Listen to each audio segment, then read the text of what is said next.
1.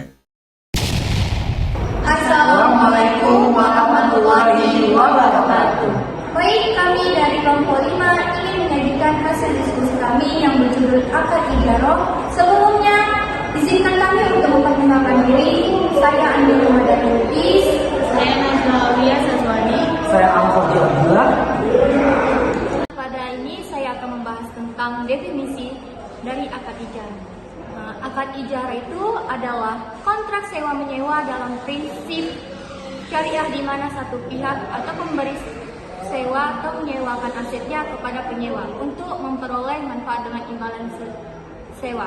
Nah, baiklah, adapun definisi akad, yang dimana definisi akad itu perjanjian sewa-menyewa atas manfaat suatu aset atau jasa. Lalu ada prinsip syariah, yang dimana ada bebas riba. Bebas riba itu adalah tambahan atau kelebihan pembayaran yang disyaratkan dalam transaksi pinjaman atau tukaran barang sejenis tanpa ada jasa atau risiko yang besar. Yang kedua itu ada gharar, berarti ketidakpastian, ketidakjelasan atau spekulasi berlebihan dalam suatu transaksi. Yang ketiga itu ada maisir, berarti perjudian atau spekulasi berlebihan di mana keuntungan diperoleh tanpa usaha produktif, hanya berdasarkan untung-untungan. Nah, di sini adalah ada imbalan sewa, yang dimana imbalan sewa itu pembayaran berkala atas pemanfaatan aset bukan kepemilikan. Lanjut, saya akan membahas beragam bentuk akad ijarah. Ijarah memiliki dua bentuk utama yang penerapannya berbeda dalam keuangan syariah. Yang pertama itu ada ijarah operasi atau operating leasing, yang dimana akad sewa menyewa dalam prinsip syariah, di mana pemilik barang atau jasa mujir menyewakan barang atau jasa kepada penyewa dengan imbalan sewa ujrah tanpa adanya pemindahan kepemilikan barang tersebut. Adapun karakteristiknya, yaitu yang pertama kepemilikan aset tetap di tangan pemberi sewa, yang kedua penyewa hanya membayar sewa atas pemanfaatan aset, yang ketiga biasanya untuk aset yang tidak dimaksudkan untuk dimiliki. Nah, yang kedua itu ada ijarah pembiayaan atau finance lease atau ijarah mustahiyah bid tamlik, yang dimana akad sewa menyewa yang disertai janji atau opsi pemindahan kepemilikan barang kepada penyewa setelah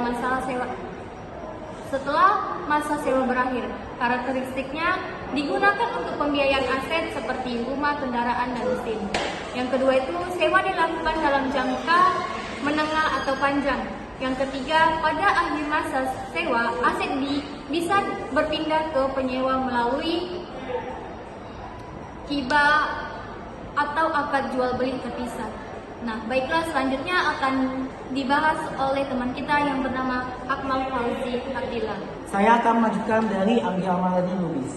Yang pertama itu ada 5 rukun utama akad ijarah. Yang pertama itu pihak yang berakad atau al-qidan. Mujair, pihak yang menyewakan atau memberikan manfaat. Mustajir, pihak yang menyewa atau menerima manfaat. Itu ada syaratnya, itu balik, berakal, berhak melakukan transaksi atau ahliyah. Terus yang ketiga itu saling lidah tanpa paksaan. Terus yang kedua itu ada objek yang disewa atau majur, barang menyimpan manfaat dan dapat dipindahkan menggunakan syarat: 1. Hilal menurut syariat, 2. Milik atau dalam penguasa syah mujir, dan 3. Tidak habis pakai selama masa sewa, bukan makanan ataupun bensin dan lain-lain. Terus ada manfaat atau manfaat, yaitu hak pengguna dari barang jasa disewakan. Syaratnya harus jelas, jenisnya itu apa, ruang lingkupnya, dan batasnya. Dapat dinikmati secara syah dan halal. Yang keempat adalah imbalan sewa atau ujarah. Kompensasi yang dibayarkan oleh mustajir kepada mujir. Syaratnya jelas jumlah dan cara pembayarannya, yaitu dapat berupa uang, barang atau jasa yang disepakati. Yang tiga yaitu tidak mengandung riba atau ketidakjelasan atau karat. Yang kelima yaitu ada sihah, ijab dan kabul. Persyaratan sepakatan antara dua belah pihak yaitu jelas dan menunjukkan kehendak untuk berakad. Bila lisan, tulisan dan isyarat jika tidak mampu berbicara dilakukan dalam satu majelis akad. Terus selanjutnya itu keunggulan dan manfaat akad ijarah. Yang pertama, fasilitas pembayaran yang fleksibel. Akad ijarah memungkinkan nasabah melakukan pembayaran secara cicil berkala, bulanan atau tahunan sesuai dengan kemampuannya. Kedua, itu ada akses pembiayaan yang lebih terjangkau. Nasabah dapat mengakses pengawasan aset tanpa harus langsung membelinya, sehingga tidak perlu mengeluarkan dana besar di awal, cocok sebagai pelaku usaha, mikro UKM dan individu dengan modal terbatas. Yang ketiga yaitu ada akses pembiayaan aset produktif, digunakan untuk pembiayaan barang produktif seperti kendaraan operasional, mesin industri, alat berat proyek. Yang keempat itu ada properti komersial. Yang keempat itu ada mitigasi risiko inflasi. Akad ijarah dalam sistem sewa atau bertahap dapat melindungi nilai aset dari inflasi. Lembaga keuangan dapat menyesuaikan nilai sewa sesuai dengan kondisi pasar dengan catatan di awal. Terus ada tantangan dan mitigasi risiko dalam implementasi akad ijarah. Yaitu ada tantangan implementasi akad ijarah. Yang pertama itu ada risiko kepemilikan aset. Maksudnya situ selama masa sewa aset masih memiliki lembaga atau keuangan, maka biaya perawatan dan risiko kerusakan bisa menjadi beban lembaga. Yang kedua ada ketidakjelasan manfaat atau objek gahar. Jika spesifikasi manfaat atau objek yang tidak dijelaskan secara rinci dapat menimbulkan sengketa atau ketidaksesuaian ekspektasi antara pihak. Yang ketiga yaitu ada risiko pembayaran atau ujara sewa oleh nasabah. Nasabah mungkin mengalami kesulitan finansial yang menyebabkan gagal bayar. Yang keempat itu ada frekuentasi nilai aset, yaitu nilai pasar aset dapat menurunkan drastis selama periode ijarah yang berdampak pada nilai ekonomi sewa atau potensi kerugian jika akan dijual kembali. Yang kelima yaitu risiko kepatuhan syariat. Tidak semua pelaksanaan ijarah di lapangan patuh 100% terhadap prinsip syariat. Yang keenam itu ada keterbatasan pemahaman masyarakat. Banyak nasabah dan pelaku usaha yang masih belum memahami konsep akad ijarah secara utuh hingga terjadi salah tafsir terhadap hak dan kewajibannya.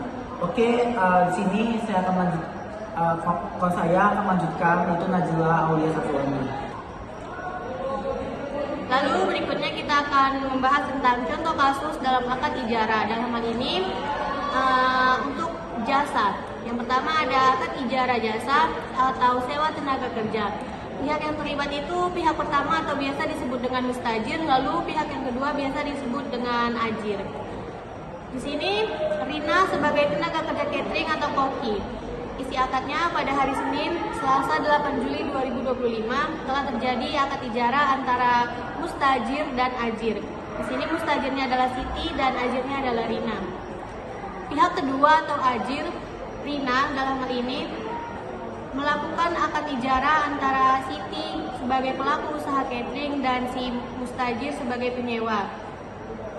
Lalu kesepakatan mereka berdua yaitu menyediakan jasanya sebagai koki untuk memasak selama 10 hari mulai tanggal 10 Juli sampai 20 Juli 2025. Pekerjaan dimulai pukul 8 pagi hingga selesai jam 4 sore setiap hari kerja.